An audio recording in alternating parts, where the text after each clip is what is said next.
सत्य वचन, अमर वचन, जीवित वचन, दिव्य वचन, सत्य वचन, अमर वचन, जीवित वचन।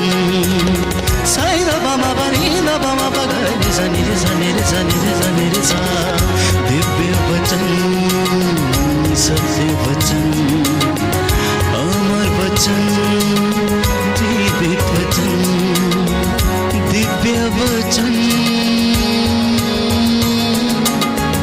दिव्य वचन।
मेरे दिल मेरे मन में आ, ये दिल अपना मंदिर बना।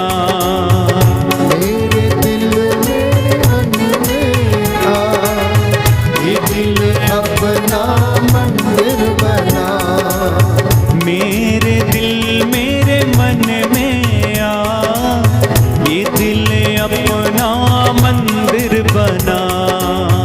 मेरे दिल मेरे मन में आ, ये दिल अपना मंदिर बना। मेरे दिल मेरे मन में आ, ये दिल अपना मंदिर बना। मेरे दिल में मन में आ, ये दिल अपना मंदिर बना। आखिर खुदा बंद आखिर खुदा बंद आखिर खुदा बंद आखिर खुदा बंद। तेरा वचन मुझे चलना सिखाए, मेरे सारे पाप मिटाए। तेरा वचन मुझे चलना सिखाए, तेरा वचन मेरे पाप मिटाए। तेरा वचन मुझे चलना सिखाए, मेरे सारे पाप मिटाए। तेरा वचन मुझे चलना सिखाए, तेरा वचन मेरे पाप मिटाए। तेरा वचन मुझे चलना सिखाए, मेरे सारे पाप मिटाए। तेरा वचन मुझे चलना सिखाए, मेरे सारे पाप मिटाए।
क्रिस्त में मेरे प्यारे भाइयों और बहनों, यीशु का रूपांतरण भावी महिमा का पूर्वावलोकन है, जिसमें वे अपनी पहचान को शिष्यों को प्रकट करते हैं। यीशु जानते थे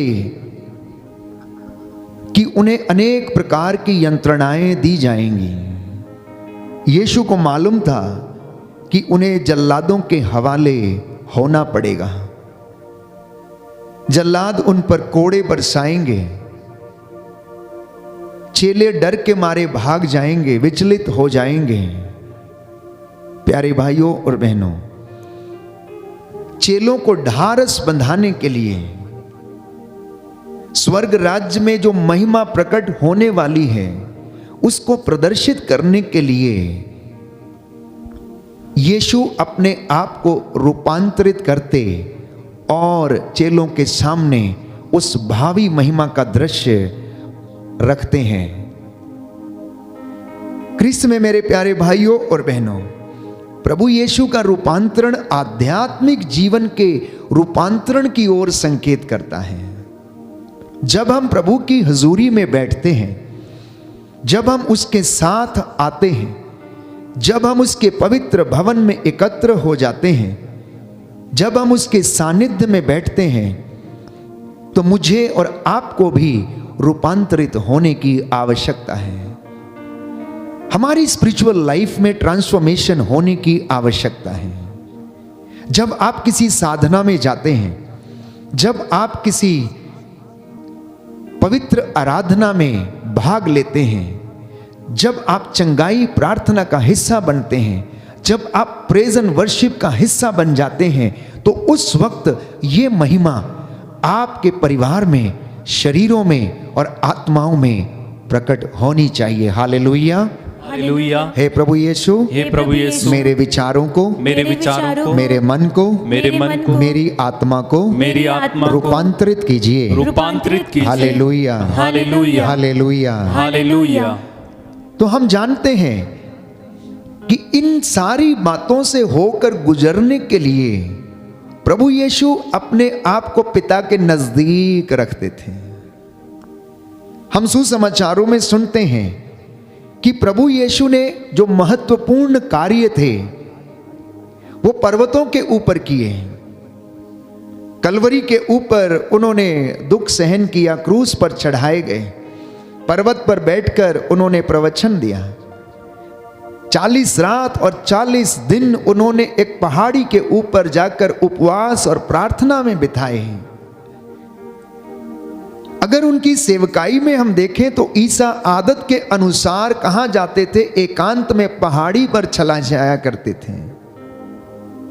और सुसमाचारों में हम देखते हैं कि ईसा अधिकांशता पहाड़ों पर रहते हैं, पहाड़ी पर रहते हैं। क्या करने के लिए? प्रार्थना करने के लिए, एकांत में रहने के लिए।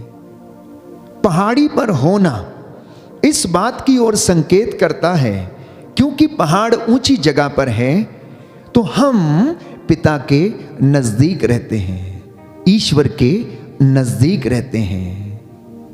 एक इंसान जब वो पहाड़ पर चढ़ता, ऊंचाई पर जाता है, तो उसे इस बात का अनुभव होता है कि वो आसमान के नजदीक है, वो ईश्वर के नजदीक है। आध्यात्मिक जीवन में जब हम बढ़ने लगते हैं तो हमें भी यही आभास होता है। इसलिए स्तोत्रकार प्यारे भाइयों और बहनों, वचन में हमें बताता है कि मैं अपनी आंखें पर्वतों की ओर उठाता हूं, मैं अपनी आंखें पर्वतों की ओर उठाता हूं, क्योंकि मेरी सहायता उन पर्वतों से आती है। क्योंकि उन पर्वतों पर जो ऊंचे शिखरों पर हैं और उसके ऊपर परमेश्वर विराजमान है, वो मुझे सहायता देता है। इसलिए प्रभु यीशु आदत के अनुसार पहाड़ी पर एकांत में प्रार्थना करने के लिए जाते थे। तो एक सुंदर गीत है प्यारे भाइयों और बहनों, मैं आपके साथ इस गीत को गाना चाहता हूं प्रभु की महिमा के लिए, और प्रभु उसमें हमें आशीष और बरकत प्रदान करे।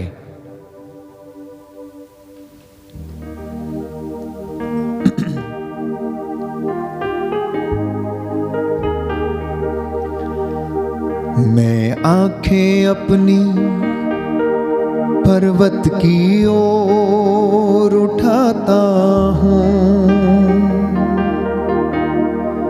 मैं आंखें अपनी पर्वत की ओर उठाता हूँ। मुझको है पता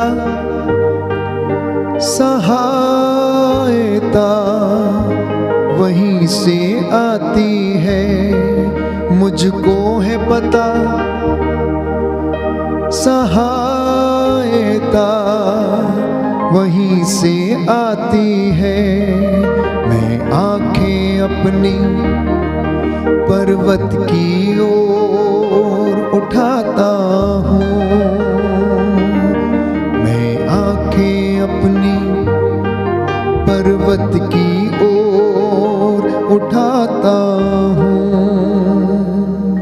जी हाँ प्यारे भाइयों और बहनों, जब आप एकांत में रहते हैं तो हम प्रभु की वाणी को सुनते हैं। जहां एक का भी अंत है उसे एकांत कहते हैं, और उस एकांत में ईश्वर का निवास है जो सब जगह निवास करता है।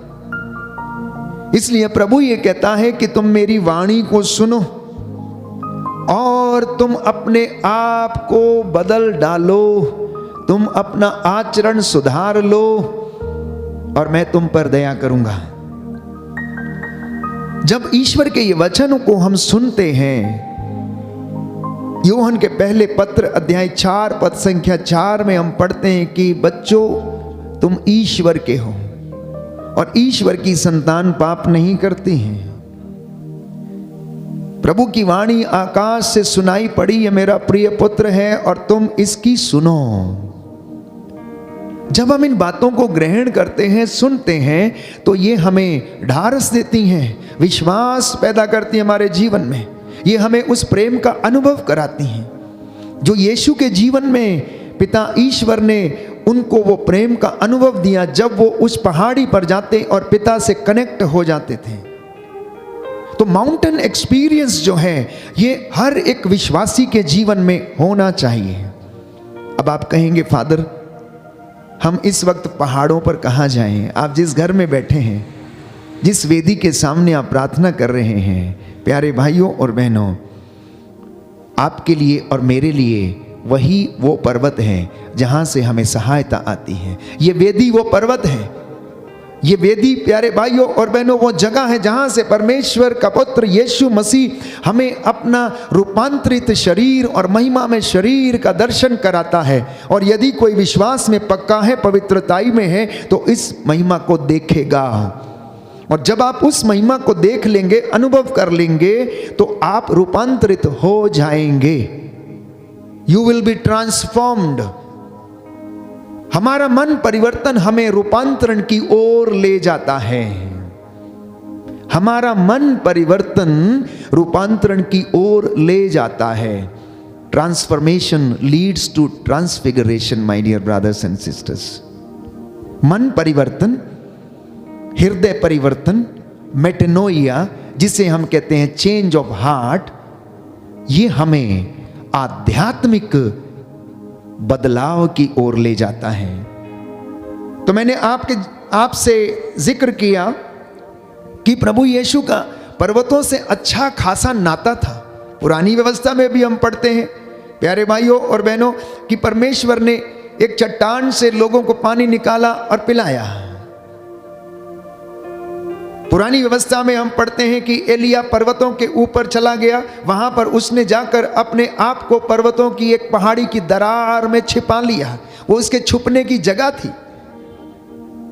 स्तोत्रकार कहता है कि मेरी छिपने की जगह तू है, मैं कहां जाऊं? पाताल में जाता हूं तू वहां है, पर्वतों पर जाता हूं तो तू वहां है, यदि मैं समुद्र में छिप जाऊं तो तू वहां है, बादलों में चढ़ जाऊं तो तू वहां है, तू सब जगह है, मैं कहां जाकर अपने आप को छिपाऊं।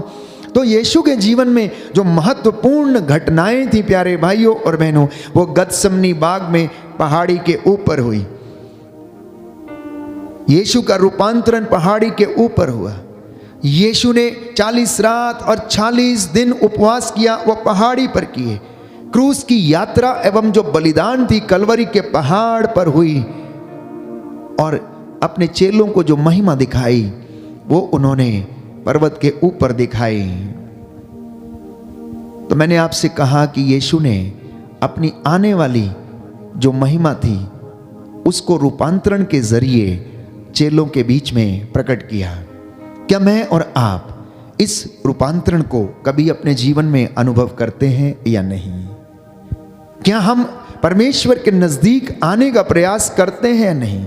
क्या हमें लगता है कि जब हम पवित्र भवन में बैठते हैं तो ये हमारे लिए वो जगह है, वो पवित्र जगह है जहां से हमें सामर्थ्य मिलता है, जो हमारी आत्माओं को उत्साहित करता है, जो हमारी आवश्यकताओं में हमारी सहायता करता है? क्या हमें ये लगता है? ये डिवाइन एक्सपीरियंस, ये दिव्य अनुभव हर एक विश्वासी को होना चाहिए।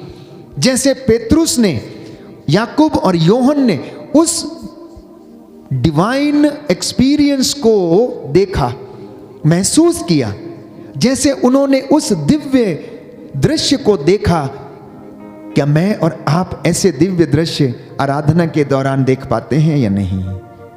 जब संस्कारों को अनुष्ठान किया जाता है, क्या उन संस्कारों के जरिए हम इस दिव्य प्रकाश को या दिव्य दृश्य को देख पाते हैं या नहीं? आज ये मनन चिंतन का विषय है और प्रभु हमें अपनी महिमा दिखाना चाहता है।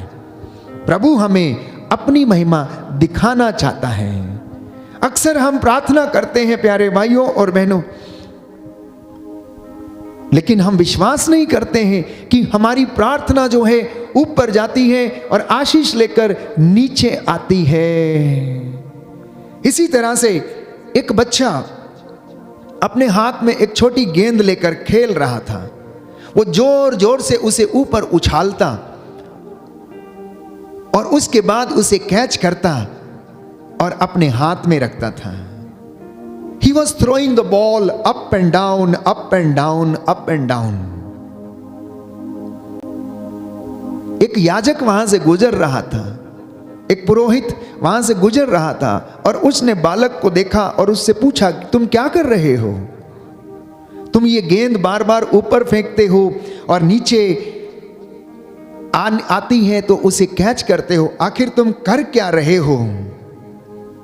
और बालक ने बहुत अच्छा जवाब दिया कि मैं ये गेंद ईश्वर की ओर फेंकता हूं, मैं ये गेंद ईश्वर की ओर फेंकता हूं और ईश्वर मेरी ओर फेंकता है। ये मैं गेंद ईश्वर की ओर फेंकता हूं और ईश्वर मेरी ओर फेंकता है। मैं जब फेंकता हूं तो प्रभु पकड़ लेता है और प्रभु जब फेंकता है तो मैं उसे पकड़ लेता हूं, कैच कर लेता हूं। हमारी रोजमर्रा की जिंदगी में ऐसे तमाम उदाहरण जिनको हम अपने जीवन में अनुभव करते हैं, ऐसी तमाम बातें हमारे जीवन में घटित होती हैं और इन साधारण बातों में क्या हम इन डिवाइन एक्सपीरियंस को देख पाते हैं या नहीं? वो पुरोहित बड़ा आश्चर्यचकित हुआ जब उस बच्चे ने इस बात को बोला कि जब मैं गेंद फेंकता हूं तो प्रभु पकड़ लेता है और जब प्रभु फेंकता है तो मैं पकड़ लेता हूं। जब हम प्रार्थना करते हैं, हम अपनी प्रार्थनाओं को, स्तुति को, आराधना को, प्रायश्चित को क्या करते हैं? प्रभु की ओर उठाते हैं, प्रभु की ओर फेंकते हैं और प्रभु उसे रिसीव करता है और हमें उसके बदले आशीषें देता है। यह डिवाइन एक्सपीरियंस है। जिस दिन हम इस बात को महसूस कर लेते हैं कि मेरी एक भी प्रार्थना खाली नहीं जाती है, वो प्यारे भाइयों और बहनों मेरे और आपकी ट्रांसफॉर्मेशन का दिन हो जाता है। वो मेरे और आपके बदलने का दिन हो जाता है। जिस दिन कोई व्यक्ति बड़े आग्रह के साथ, बड़े दृढ़ निश्चय के साथ, कमिटमेंट के साथ प्रभु की ओर आता है और निर्णय करता है कि मैं बदलूंगा, मैं प्रभु के लिए अपना जीवन समर्पित करूंगा, त्याग करूंगा, तो वो उसके जीवन का वो क्षण है जब उसमें आध्यात्मिक परिवर्तन होने शुरू हो जाते हैं, वो बढ़ने लगते हैं प्यारे भाइयों और बहनों। तो रूपांतरण का ये दृश्य जो यीशु के जीवन में घटित हुआ, वो हमें प्यारे भाइयों और बहनों अपनी ओर आकर्षित करता है। तो मैंने कहा कि mountains are the symbols of being close to God. पर्वत परमेश्वर के नजदीक होने की ओर संकेत करते हैं। मत्ती के सुसमाचार अध्याय 4 पद संख्या 8 में हम पढ़ते हैं कि यीशु मसीह को प्रलोभन दिया गया पर्वत के ऊपर। यीशु मसीह ने अपना पर्वत प्रवचन दिया। मत्ती के सुसमाचार अध्याय 5 पद संख्या 1 में हम पढ़ते हैं, यीशु मसीह ने गलील की झील के किनारे जो पर्वत था, हम पढ़ते हैं मत्ती के 15वें अध्याय पद संख्या 29 में कि प्रभु ने वहां पर एक व्यक्ति को चंगा किया। मत्ती के अध्याय 17 पद संख्या 1 में हम पढ़ते हैं कि यीशु मसीह ने अपने आप को रूपांतरित किया और चेलों को अपनी महिमा दिखाई। मत्ती के सुसमाचार अध्याय 24 पद संख्या 3 में हम पढ़ते हैं कि यीशु मसीह ने अंतिम शिक्षा का जो डिस्कोर्स था वो पर्वत पर दिया। मत्ती के सुसमाचार अध्याय 27 पद संख्या 33 में हम पढ़ते हैं कि यीशु मसीह प्यारे भाइयों और बहनों कलवरी के ऊपर अपने प्राणों को निछावर कर देते हैं। मत्ती के सुसमाचार अध्याय 28 पद संख्या 16 में हम पढ़ते हैं कि यीशु मसीह अपने फाइनल मैंडेट को गलील के पर्वत के ऊपर देते हैं। और इतना ही नहीं, रूपांतरण के समय पर्वत के ऊपर उन्होंने मूसा और एलिया से बात की। मूसा जो व्यक्ति था जिसके द्वारा नियम इजरायलियों को दिए गए थे, वो नियम पर्वत सिनाई पर उसे मिले। प्रभु ईश्वर मूसा से पर्वत पर मिलने आया करता था। इसलिए जब हम इस बात को सोचते हैं कि हमें एकांत में क्यों जाना है, हमें पर्वत पर क्यों चढ़ना है, हमें परमेश्वर की हुजूरी में क्यों जाना है, तो जान लीजिए कि ये बातें हमें परमेश्वर के सानिध्य को अनुभव कराती हैं, ईश्वर के प्रेम को अनुभव कराती हैं। वो हमें ईश्वर के नजदीक होने का आभास कराती हैं। If Moses was a man of law, then Elijah was the man of Mount Carmel. और यीशु मसीह He was the man of all the mountains. अगर यीशु मसीह, अगर मूसा नियम देने वाला व्यक्ति था, तो प्यारे भाइयों और बहनों एलिया कार्मेल पर्वत का व्यक्ति था।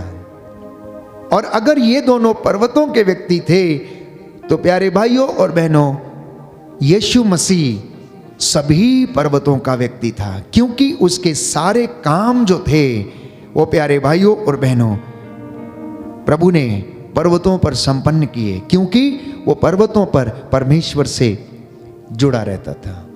वहां से उसे सामर्थ्य मिलता था। पवित्र आत्मा से वो सामर्थ्य से वहां से भरकर आते थे, अपने आप को उत्साहित प्रोत्साहित करके रिचार्ज करके वो लौटते थे और उसके बाद वो सेवकाई किया करते थे।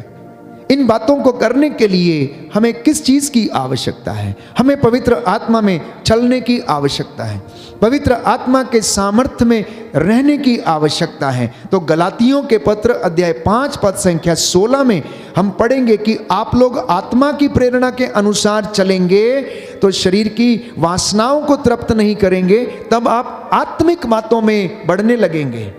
क्योंकि जो व्यक्ति इन बातों के अनुसार जीवन व्यतीत करता है वो आत्मा की प्रेरणा से चलता, लेकिन जो सांसारिक जीवन में रहता है वो संसार की वासनाओं को तृप्त करने की कोशिश करता है। क्योंकि बाइबल हमें बताती है अगले वचन में, शरीर तो आत्मा के विरुद्ध इच्छा करता है और आत्मा शरीर के विरुद्ध, ये दोनों एक दूसरे के विरोधी हैं। इसलिए आप जो चाहते हैं नहीं कर पाते हैं। हम प्रार्थना करना चाहते हैं, नहीं कर पाते हैं। क्यों? क्योंकि हमारा शरीर करने नहीं देता है। हम थकावट महसूस करते हैं। हमारे रिश्ते लोगों के साथ हैं, हम उनके साथ समय बिताना चाहते हैं। हम प्रार्थना में नहीं जाना चाहते, हम एकांत में नहीं जाना चाहते। अगर आज इंसान अपनी ही रोज की जिंदगी पर नजर डाले तो वो कभी भी अपने आप को एकांत में नहीं पाता है। वो मोबाइल के जरिए आज वर्चुअल वर्ल्ड में रहता है। 2-2 घंटे, 3-3 घंटे, 4-4 घंटे रात को 1-2 बजे, 3 बजे तक फोन पे लगा रहता, बातचीत करता रहता है। तो एकांत का समय कहाँ है? परमेश्वर से जुड़ने का समय कहाँ है? परमेश्वर की हुजूरी में आने का समय क्या है? हमारी आज की ये पूरी दुनिया वर्चुअल वर्ल्ड में रहती है। विज्ञान ने जितनी तरक्की की है, जितनी इसकी खूबियां हैं, उससे कई गुना ज्यादा संसार में इसके द्वारा हानियां भी हुई हैं। लोगों का जीवन आज प्यारे भाइयों और बहनों वर्चुअल वर्ल्ड बन चुका है। रिश्ता टूटता जा रहा है। हम लोगों से मिलना पसंद नहीं करते हैं। आत्मा की प्रेरणा में हम चल नहीं पाते हैं। आत्मा की प्रेरणा में चलने का अर्थ क्या है? आत्मा की प्रेरणा में चलने का अर्थ है कि पवित्र आत्मा में जीना, पवित्र आत्मा में चलना, अपनी आंतरिक जीवन को पवित्र आत्मा को समर्पित करना, पवित्र आत्मा से दिशा निर्देश ग्रहण करना, पवित्र आत्मा से परामर्श लेना। इससे तात्पर्य यह है कि ऐसा जीवन व्यतीत करना जो पवित्र आत्मा से जुड़ा रहता है, क्योंकि पवित्र आत्मा चलाता है, पवित्र आत्मा दिशा निर्देश देता है, पवित्र आत्मा परामर्श देता है। और अगर यीशु मसीह ईश्वर से जुड़े रहे तो वो केवल इसलिए क्योंकि पवित्र आत्मा उन पर छाया रहता था। पवित्र आत्मा उन्हें सामर्थ्य देना चाहता था, इसलिए वो उन्हें प्रेरणा देता था, यीशु उठो और जाओ पिता के पास, वहां से तुम्हें सामर्थ्य मिलेगा, वहां से तुम इन सारी चीजों को सहन कर लोगे। प्यारे भाइयों और बहनों, जब गेत्सेमनी बाग में यीशु प्राण पीड़ा सह रहे थे, औंधे मुंह होकर प्रार्थना कर रहे थे, वहां पर बाइबल हमें बताती, यूहन्ना के सुसमाचार में एक स्वर्गदूत आया और उन्हें ढारस बंधाने लगा। अब बाइबल इस बात को स्पष्ट करती है कि ईश्वर अपने भक्तों के पास डेरा डालता है। यीशु मसीह आत्मा से परिपूर्ण थे, आत्मा की अगुवाई में चलते थे, आत्मा के दिशा निर्देश में चलते थे। इसलिए बाइबल कहती है बपतिस्मा के तुरंत बाद आत्मा यीशु को पहाड़ी पर ले गया और वहां पर शैतान ने उन्हें प्रलोभन दिया। तो पवित्र आत्मा यीशु के द्वारा महान चिन्ह और चमत्कार प्रकट करता था और यीशु मसीह अंधों को आंखें देते, लंगड़ों को चलाते। अब प्यारे भाइयों और बहनों, पवित्र आत्मा जब बपतिस्मा के दौरान उनके ऊपर आकर उतरा, स्वर्ग राज्य से वाणी सुनाई पड़ी, ये मेरा प्रिय पुत्र है, मैं इससे अत्यंत प्रसन्न हूं, तुम इसकी सुनो। तो परमेश्वर की हुजूरी में रहने के लिए पवित्र आत्मा की प्रेरणा में चलना अनिवार्य है। तो इसलिए 3 बातें जिससे पता चलता है कि हम पवित्र आत्मा से संचालित हैं, वो ये है कि एकांत में बैठना और प्रभु के साथ जुड़ जाना, मतलब प्रार्थना करना। दूसरी बात, वचन को अपने हृदय में रखना, वचन को अपने हृदय में रखना और वचन से अगुवाई प्राप्त करके आगे बढ़ना। तीसरी बात, आज्ञाकारी बनना और वचन के श्रोता ही नहीं बल्कि उसके पालनकर्ता भी बनना। और प्रभु हमें वो आशीष प्रदान करता है। रोमियो के पत्र अध्याय 8 पद संख्या 4 में संत पौलुस लिखता है कि आप पवित्र आत्मा में चलें। पद संख्या 5 में लिखता है, set your minds on the things of the Lord. इसका परिणाम जीवन में होगा कि आपके जीवन में सहनशीलता आएगी, शांति आएगी, प्रार्थना आएगी और आप एक दूसरे को क्षमा करेंगे और एक दूसरे को सहन करेंगे। पद संख्या 13 में लिखा है कि अपने शरीर में आप लोग बुराई का दमन करें और जो ऐसा करेगा उसके जीवन में पवित्र आत्मा काम करेगा। पद संख्या 14 में लिखा है कि पवित्र आत्मा की प्रेरणा से आप लोग चलें। पद संख्या 15 से 17 में लिखा है कि पिता के प्रेम को आप लोग पहचाने, कि जैसे उसने, यीशु कहता, मुझे प्रेम किया है वैसे ही मैं भी तुम्हें प्रेम करता हूं। ईश्वर के प्रेम को पहचानना, यीशु मसीह के प्रेम की लंबाई, चौड़ाई और गहराई को जानना और उसे अनुभव करना, ये तब हो सकता है जब हम इस पवित्र पर्वत के नजदीक आते हैं, इस वेदी के जब नजदीक आते हैं जिस पर स्वयं वो विराजमान है इस संस्कार के रूप में, रोटी के रूप में, तब हमें ये दिव्य दृश्य दिखेंगे, तब हमें डिवाइन एक्सपीरियंस मिलेगा। इसलिए प्यारे भाइयों और बहनों, जब भी मौका मिलता है पवित्र भवन में उपस्थित होकर प्रभु के मंदिर की ओर चले जाना, प्रभु के पर्वत की ओर चले जाना, और वहां पर हम लोगों को दिव्य दर्शन होंगे और प्रभु हमें अपनी महिमा प्रकट करेगा। रोमियो के पत्र अध्याय 8 पद संख्या 22 से 25 में लिखा है कि आप लोग पवित्र आत्मा में विश्वास करें। पद संख्या 26 से 28 में संत पौलुस कहता है कि आप पवित्र आत्मा में रहकर प्रार्थना करें, क्योंकि हम नहीं जानते कि हमें किस तरह प्रार्थना करनी चाहिए। हम अपने हिसाब से स्तुति करते हैं, आराधना करते हैं, गीत गाते हैं, वचन बोलते हैं, लेकिन प्रार्थना करना पवित्र आत्मा सिखाता है। जब हम प्रार्थना करते हैं, पवित्र आत्मा में रहते हैं, तो वो हमारे आंतरिक मनुष्य को दृढ़ता प्रदान करता है, वो हमारे आंतरिक मन को मजबूत करता है, वो हमारे आंतरिक मन को पवित्रताई प्रदान करता है, वो हमारे आंतरिक मन को आशीष देता है, हमारे आंतरिक मन को प्रेम से भर देता है।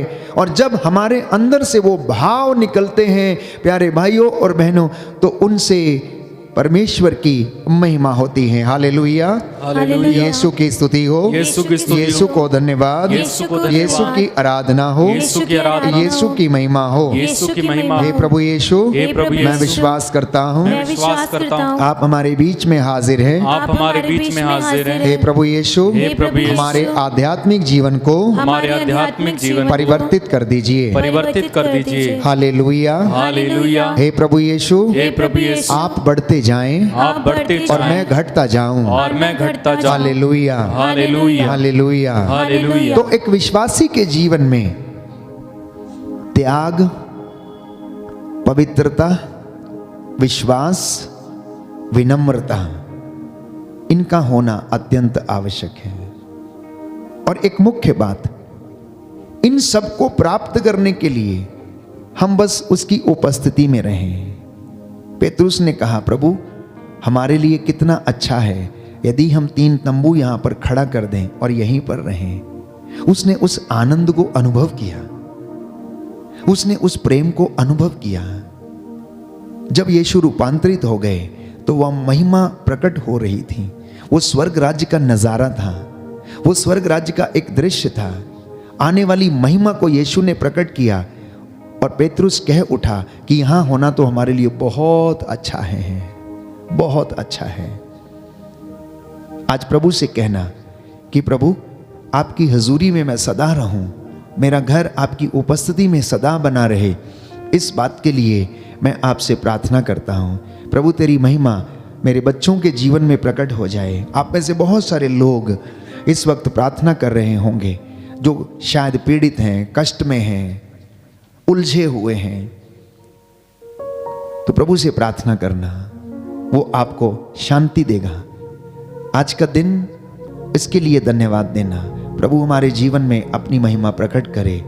आइए हम प्रभु से प्रार्थना करें, पूरे दिन के लिए धन्यवादित हो जाएं और प्रभु से कहें कि प्रभु आप बढ़ते जाएं और मैं घटता जाऊं। प्रभु मुझे भी एकांत में बैठने का सामर्थ्य दीजिए, मुझे अपनी हजूरी में आने के लिए प्रेरणा दीजिए।